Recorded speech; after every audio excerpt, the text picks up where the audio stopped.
Pemirsa, virus corona dahat mawasana majeng Pulau Bali pemekas ring sisi wewidangan kangin.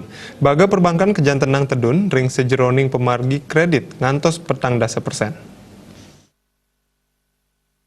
Nenten wantah pemargi kredit NPL taler ketarkayang saya nincap santukan pendapatan masyarakat sayan tedun sangkaning pawasana virus corona sampun limbak ring makudang-kudang panegara. Sinalih tunggil pengelola Bank Perkreditan Rakyat ring Kabupaten Klungkung Iketut Arpandi Nugesang pikobat puniki sidek katurek sayan ring sajeroning penyaluran dana krama sanes sayan kirang.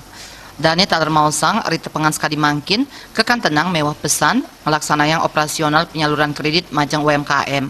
Kuentenan punike santukan perdagangan UMKM tedun ngawinang peminjam ngandeg naur kredit majang lembaga perkreditan. Permohonan terhadap pelaksanaan daripada pasaran yang ada ini juga sangat drastis turunnya.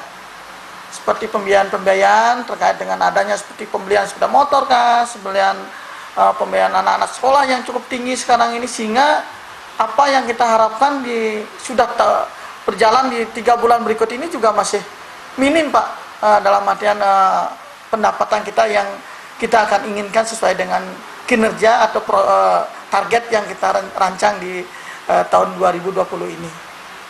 Kawawahin selami virus corona puniki limbak kekan tenang pengelolaan BPR tedun ngantos petang dasa persen santukan penyaluran kredit sani kemedalang 3 ngantos 4 miliar rupiah wau sida ketaur wantah makata telung atak yuta rupiah. Jayakus